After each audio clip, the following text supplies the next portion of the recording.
primeiras lembranças que vocês têm aqui, né, de Benjamin Constant? Não de Benjamin Constant do Sul, de Benjamin Constant quando ainda era uma comunidade. Sim. A minha lembrança maior era que meu pai contava que eles vieram do Rio das Antas e vieram de carroça de lá, até, até ali onde dava para passar a carroça. Depois era tudo mato, e daí eles queriam construir casa aqui, daí ele teve que puxar as tábuas, que daí lá tinha serraria mais para frente, né? Ele botava 2 tábuas no cavalo e daí amarrava as tábuas, uma de cada lado. Daí ele vinha de São João até aqui, arrastando as tábuas no cavalo e uma ele trazia nas costas. O que mais a gente marcou, que ele contava, né? Depois foram construindo casa, né? Foram tendo mais os filhos, daí a irmã da minha mãe ficou viúva, eles criaram, além deles, criaram mais 4 filhos, e foi muito sofrido, porque naquele tempo tinha poucas condições, não tinha luz, não tinha nada, né? Daí naquele tempo foi sofrido e eles sempre suportaram. E a minha mãe, ela era parteira naquele tempo, ela que fazia os partos. E daí, depois de um tempo, quando ela ficou assim mais conhecida, do Dr. Salim, que é falecido já, ele daí deu umas explicações melhor para ela, porque primeiro tinha que fazer como dava e deu, né? E daí ele dava umas injeções que se desse hemorragia, ela podia aplicar as injeções, né? E ela sofria, ela ia a cavalo, não tinha tempo. Às vezes a gente dizia, mas não ir, mãe, que é com esse tempo assim. Daí ela dizia, as mulheres precisam de mim. Mas a gente, como era criança, achava que não era tão assim, né? E a gente, o que lembra mais era o sofrimento deles, né? Na roça era tudo à mão, não tinha veneno como agora tem. Era tudo na mão. A lenha a gente serrava com um serrote. O que mais, assim, a gente guardou deles, né? Não sei se eu falei. Sim, tudo certo. E quando vocês eram crianças, como é que eram as estradas aqui? Consegue falar alguma coisa? As estradas foram abertas à mão, a picareta, como se diz, né? Com conjuntos de boi, traçavam um trajeto e eles abriam com arado, com enxadas, puxavam. E depois a conservação das estradas eram feitas manualmente também, porque nós pertencíamos a Erechim, na verdade, né? Que São Valentim era distrito, do qual ela falou que o doutor Salim Faret ensinou a mãe dela a fazer os partos, melhor. Ele morava em São Valentim, que lá já era distrito de Erechim. E aqui não tinha nada, aqui não era nada, era um bairro, uma comunidade nova que estava se formando, né? E as estradas anualmente eram conservadas através de trabalhos. Quem tinha uma colônia de terra trabalhava 8 dias. Quem tinha, digamos, meia colônia, que seriam 12 hectares hoje, né? Que na época se chamava colônia, né? E hoje se fala em hectares. E daí, conforme a quantidade de terreno, você prestava dias de trabalho nas estradas para conservar, para poder ter o tráfego. Nem existia carros ainda, né? Mas pelo menos de carroça ou de qualquer maneira.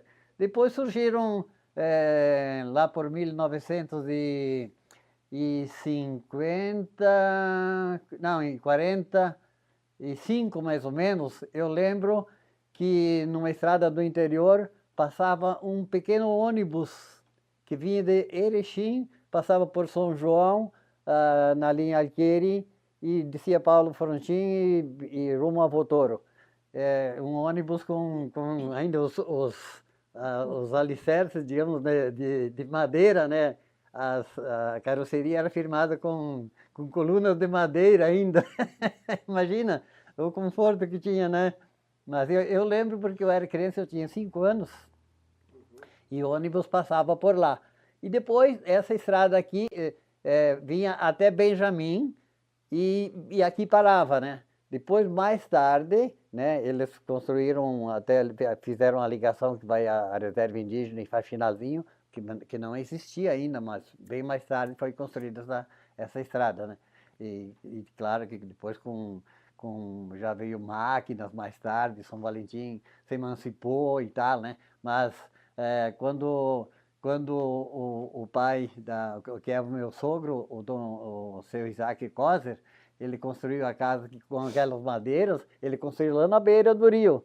E depois construíram aqui mais no povoado, já veio gente morar aqui no povoado, e construíram uma igrejinha, que tinha uma igrejinha ali em cima, no muro, né?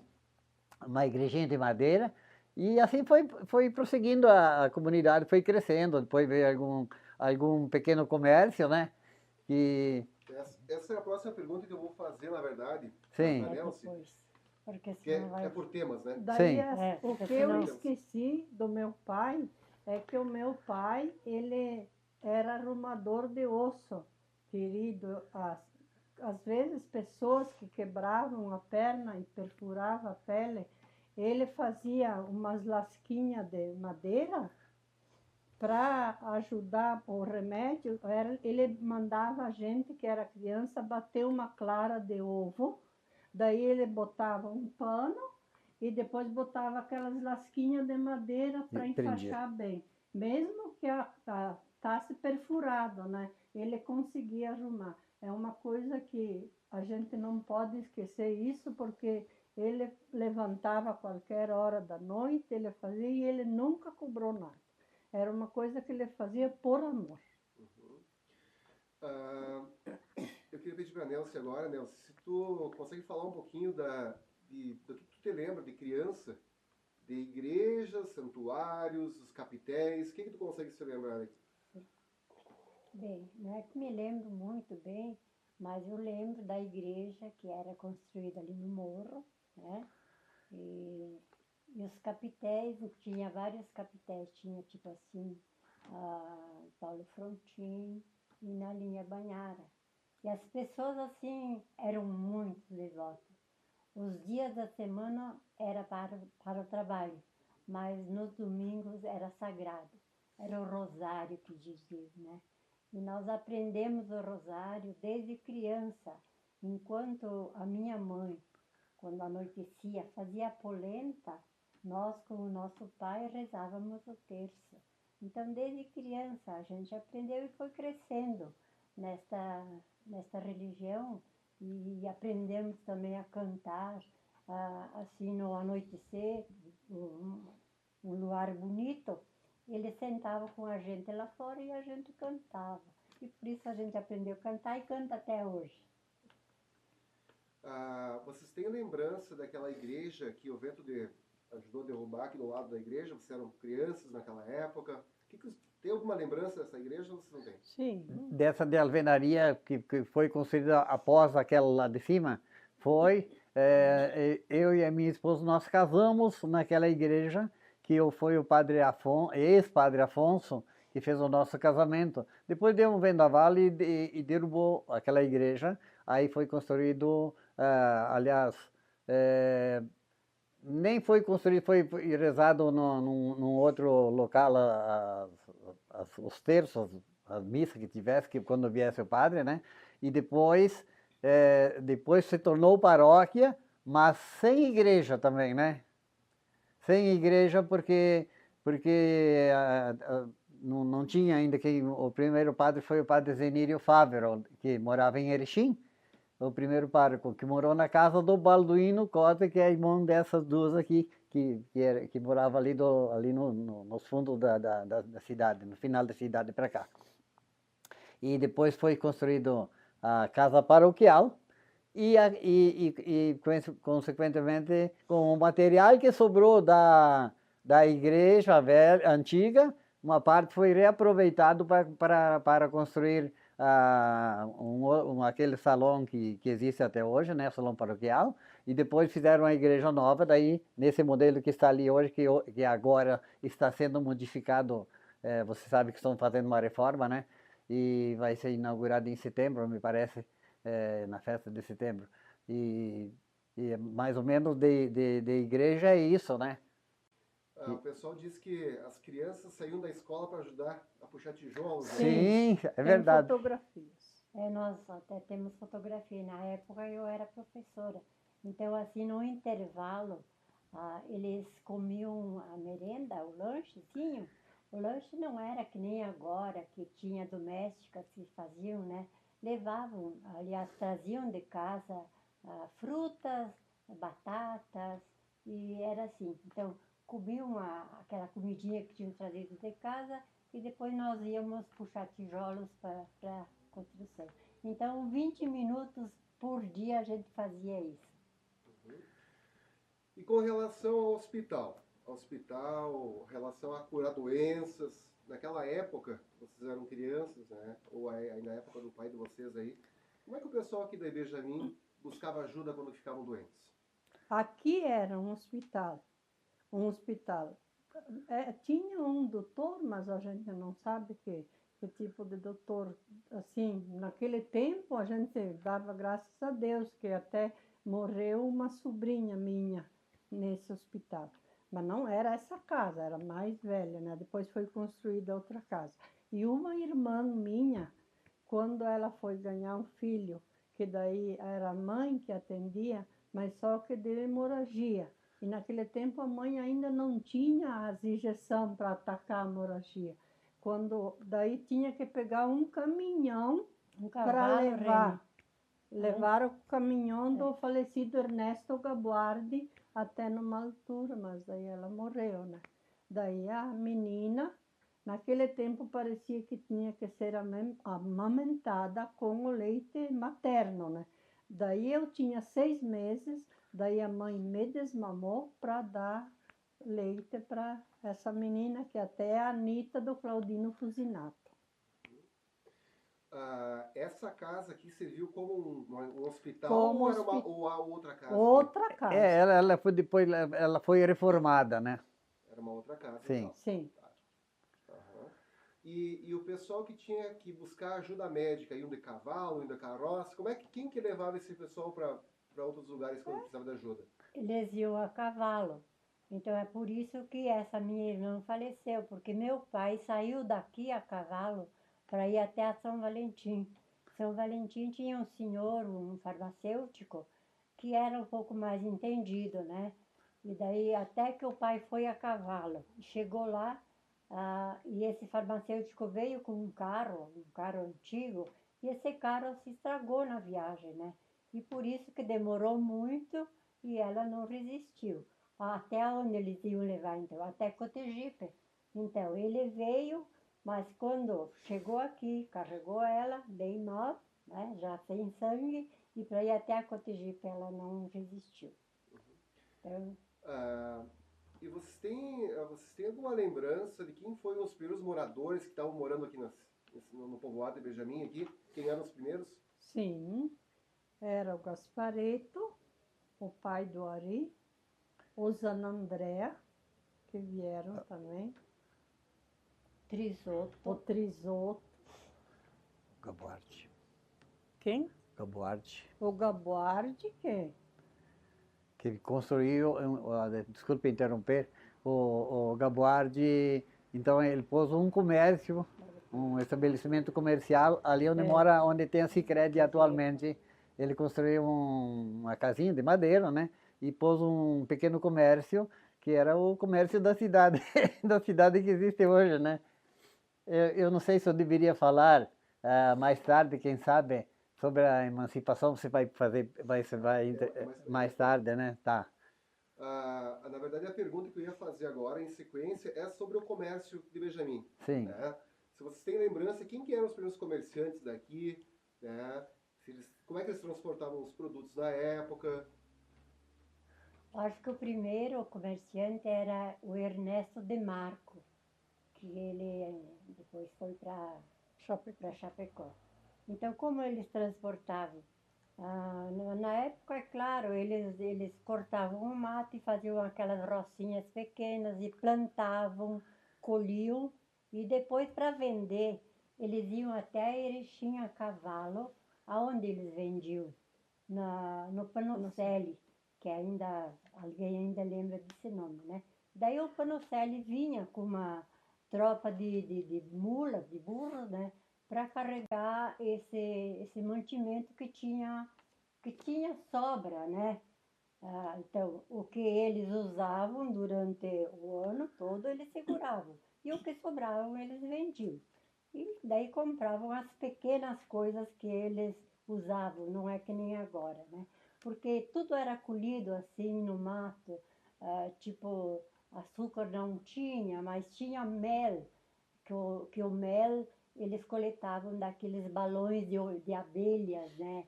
De mirim, essas coisas.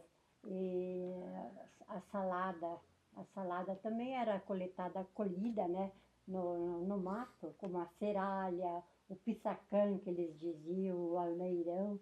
E não tinha o vinagre, mas como no mato tinha muitas frutas, muitas, tinha aquela azedinha que chamavam de ovaia. Daí o pai dizia que eles faziam o vinagre com aquelas ovaias. Tiravam a fruta, tiravam a sementinha, deixavam de molho, ela azedava e ali eles, depois quando eles precisavam o tempero da salada, eles usavam aquele vinagre, né? Ah, falando um pouquinho mais sobre comércio, você tem alguma lembrança do comércio do Jacó Zafari Sim. e do Augusto Capelari? Sim. Primeiro o, Ernesto de Marco, o né? Ernesto de Marco, depois veio o Gaboardi, depois foi ampliou mais um pouquinho o povoado, que seria a cidade, que ninguém entende como povoado, né? Veio o Zafari, depois o Zafari vendeu para o Capelari, para o Augusto Capelari, que é falecido, já que foi morar para Chapecó depois, mais tarde. E depois ele vendeu para o Gaspareto. E aqui na esquina morou daí o Geraldo Bertuol também, tinha um comércio, já foi ampliado os comércios, né? Já tinha bares, tinha bares ali na esquina, aqui se transformou, nessa casa também se transformou em bar, e assim foi crescendo a cidade, né? Crescendo, mas esses comércios que surgiram da época, que claro que hoje existe muito mais, né? Porque a cidade foi crescendo e foi ampliando, né? Tinha o Augusto Vaccaro também. O Vaccaro, ele trabalhava junto com o Zafari. Depois se dividiram, ele foi morar em São João. A partir de São João, ele foi para São Valentim enfim, né? Foi crescendo. Trocando de assunto agora, Sim. falando um pouco da educação do povo, aqui do povoado de Benjamin, dos interiores de Benjamin aí, né? Como que as pessoas estudavam naquela época? Olha, era muito difícil. Então, como tinha uma senhora, a dona Catarina Gabuardi, que ela era esposa do seu Ernesto Gabuardi, que já tinham abrido um comérciozinho, ela reunia as crianças e ela mesma dava as aulas. Mas as aulas não é que nem agora. Então, o que os pais fizeram? Aqueles bancos grandes, usaram aquelas tábuas brutas, e ali então ela tinha uma sala e as crianças estavam sentadas naquela sala e ela ensinava. Mas não tinha quadro, não tinha caderno, era só na conversa. E assim que eles aprendiam. E você tem recordação de onde era essa escola? Era na casa dela, não tinha. E ficava localizada onde? Ali é onde é o Sicredi agora. Onde o Sicredi agora. Mas ela não cobrava, né? Não cobrava nada. Não, ela era uma professora, não era professora, ela fazia isso Ela não espontaneamente, né? Se O pessoal, dedicava. parece que lá na sua casa, no fundo, também foi uma escola, Tá, né? mas depois, antigamente, né, daí lá onde eu moro, daí construíram uma escola, né? Daí já com anos, bem anos depois, Em né? que ano mais ou menos foi que a construção dessa Ah, escola? eu não lembro, porque eu acho que eu nem cheguei a estudar lá, não me lembro. Sim, Estudei? estudemos lá, sim. Não lembro, eu não lembro o ano, Márcia. Não recorda? Não. Ah, Daí sim, daí tinha professores, né? Já era Daí tinha professor. professores e não era assim que nem agora que tem um professor para cada matéria, né? Era uma mistura de coisas, né?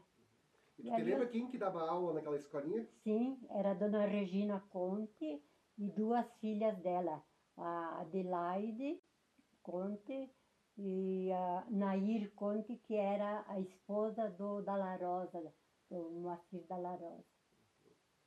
E depois daquela escola que foi construída a escola atual? É, estadual, depois de lá então veio para cá. veio pra É, cá. foi construído assim um colégio menor, né? E agora, claro, foram E ampliando. vocês têm... Tu tem recordação daquelas escolas pequenas dos interiores também? Eu sei bastante das escolas e, inclusive, esses dias alguém me pediu de uma escola lá do Paulo Frontin para poder se aposentar, né?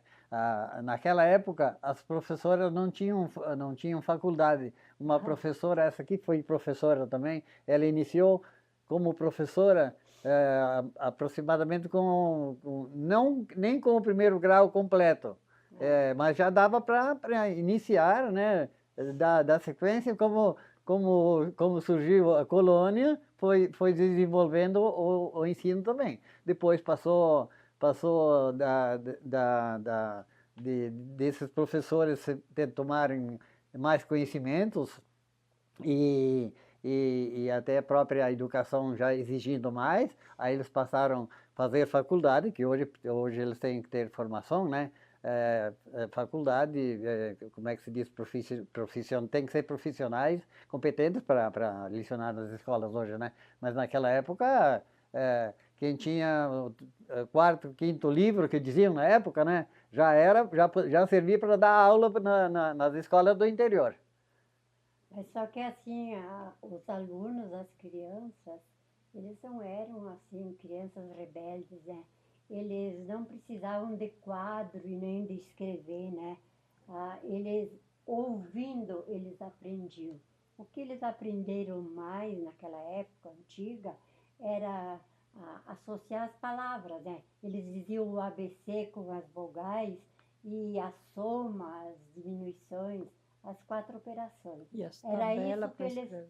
As tabelas para escrever. daí depois surgiu aquelas tabelas, aquelas pedras, né?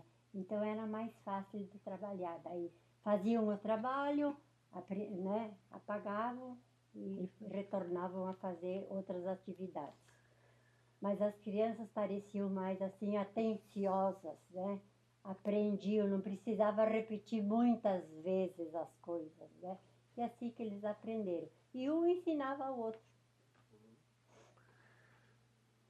Mudando de assunto de novo, né? Na vossa opinião, qual que eram as principais dificuldades de viver naquela época que vocês eram crianças, na época do pai de vocês?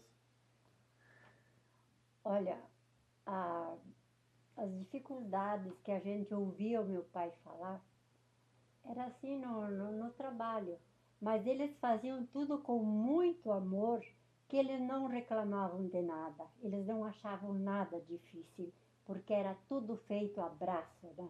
Não é que nem hoje que tem mais facilidade no trabalho e as pessoas se enchem de reclamações. Eles faziam tudo por amor. E você se lembra do pai de vocês, quando vocês eram pequenos? Alguma coisa específica que venha na memória de vocês, deles, né? Com relação ao sofrimento, né? De sobreviver, de viver nesse lugar aqui que era difícil?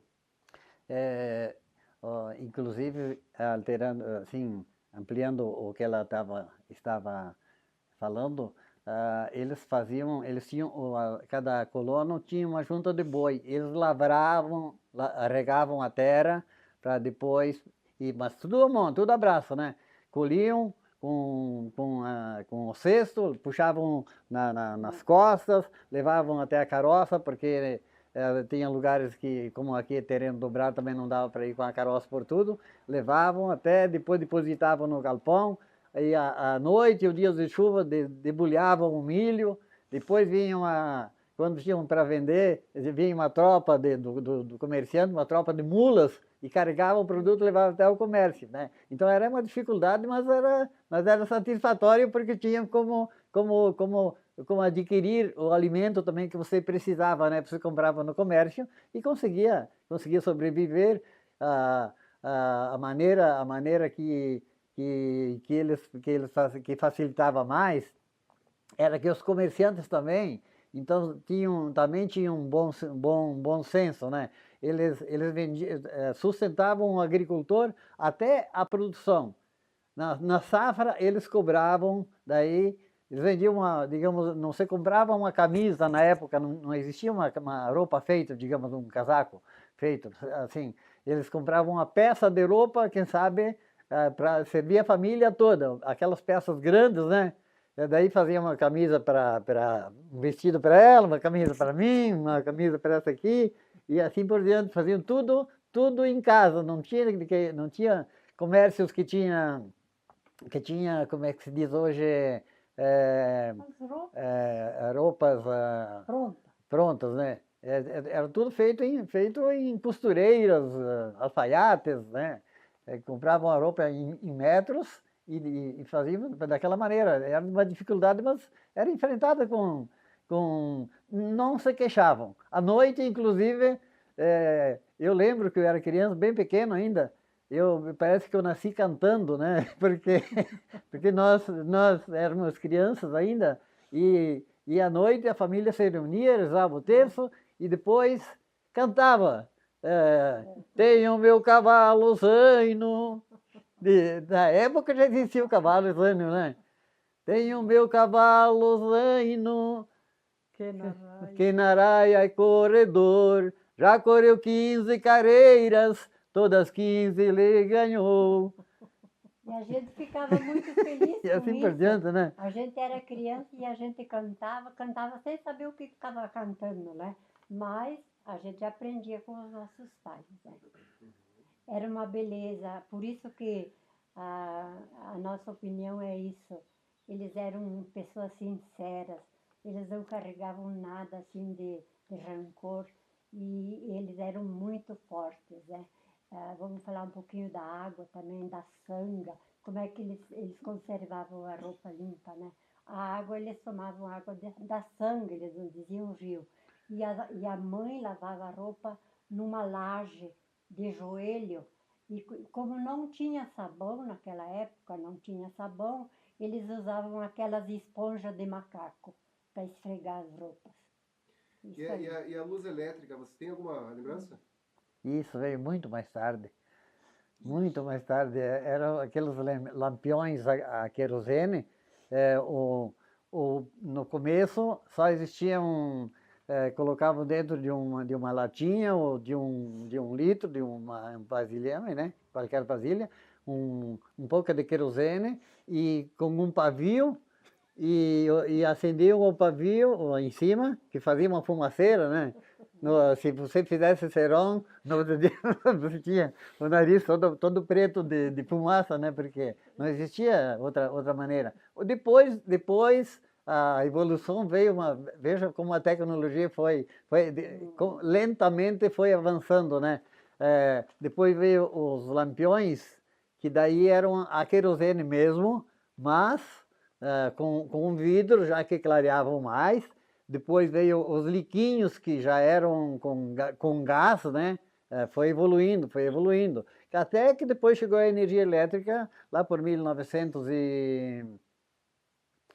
e o que? 2000, quase 1970 e 60, acho por aí, já tinha energia, mas não em toda, na agricultura ainda não existia. Porque depois que eu moro aqui há 48 anos, eu acho que eu moro aqui há 48 anos, né? E E eu lembro que aqui numa outra casinha que eu tinha aqui do lado, eu dei, como é que se diz, aluguei para eles, aluguei não, eu doei para eles morarem, para eles construir as redes elétricas da região, né? Foi evoluindo dessa maneira, Quando né? vocês vieram morar para cá, quando vocês vieram morar aqui, essa casa já tinha aqui nesse lugar? Ou vocês construíram? Não, quando eu vim morar aqui já estava Sim. construída De essa quem que casa. era essa casa? Essa casa aqui já passou, era anos, e mais ou menos na década de 1900, de 60, na década de 60, por aí, foi construída essa casa. Ah, e que eu lembro que depois eu comecei a namorar a minha esposa e nós vinha, que aqui tinha bar, e Baile. faziam baile também, que foi o Girelli que construiu. Depois ele alugou para outras pessoas, né? Ele se desfez, ele morou em outro lugar, ele se desfez e alugava para outras pessoas, né? Até que ele vendeu para o Guirino Banhara, o Guirino Banhara depois aí vendeu em 1900, na década final de 60, da década de 60, ele vendeu para mim, e daí depois nós viemos morar para cá, daí, né? Daí nós viemos morar aqui nessa casa. Como é que é o nome desse Girelli que era proprietário da casa? O João Girelli. João Girelli. É falecido já. Ele foi para Cascavel e faleceu lá. E João Girelli foi um dos primeiros moradores aqui de Benjamin. Não. Já Não. estava bem. E já aqui, antes disso, já tinha sido hospital aqui nesse mesmo local, mas em outra casa. Já tinha outros bares, já tinha alfaiates aqui na cidade.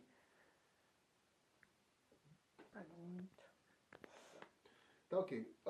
Uma última pergunta aqui, Sim. que eu vou fazer para vocês.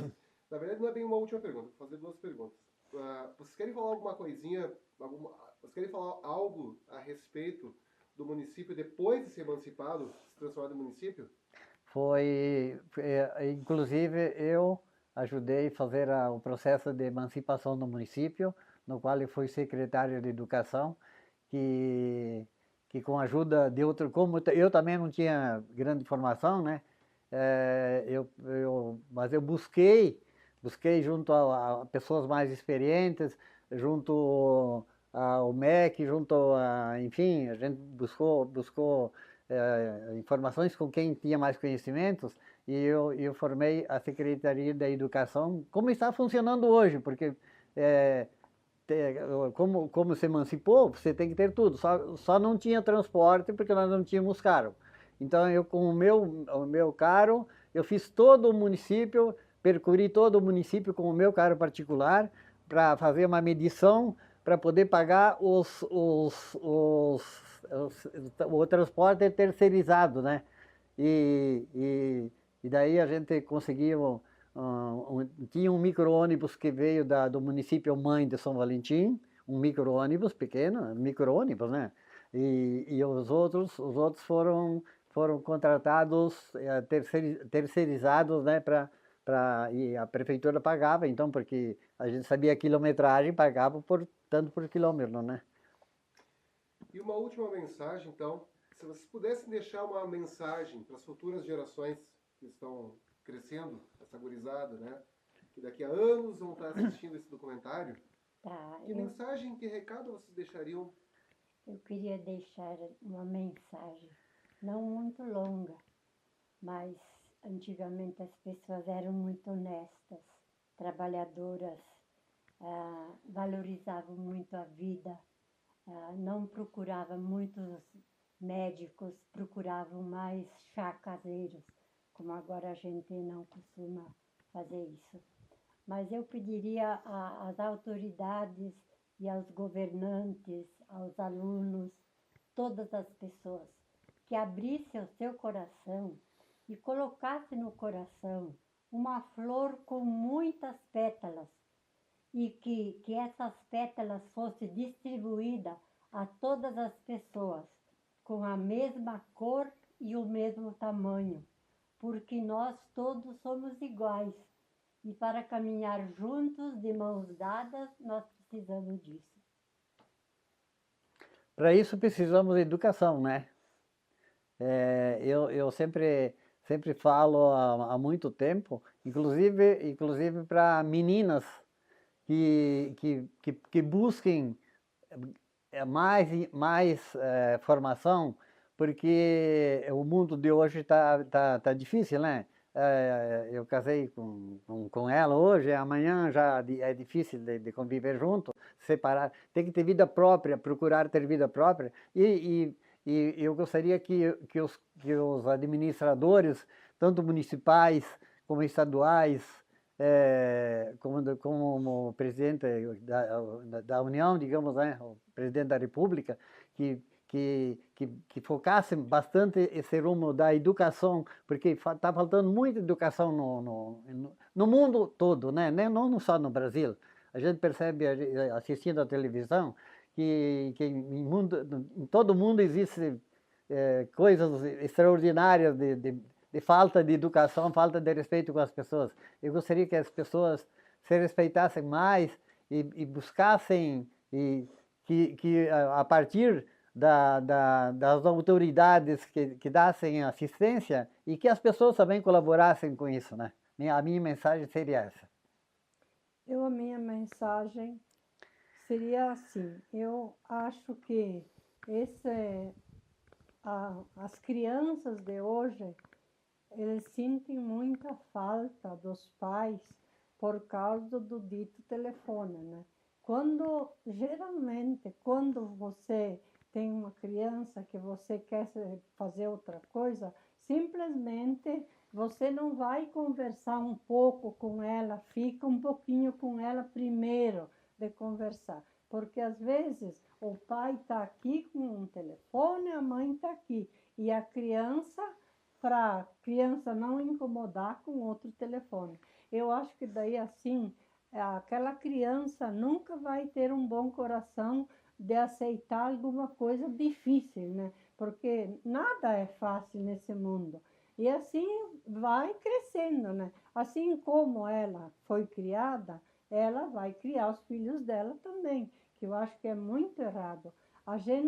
Eu acho que tem que dar atenção para as crianças, porque no tempo que a gente era criança, os pais da gente ficavam cantando com a gente e não tinha televisão, não tinha nada. E a gente vivia tão bem, né? A gente gostava, a humildade. Tem que ser humilde. Eu penso assim, que se precisa uma chineladinha para criança, tem que dar.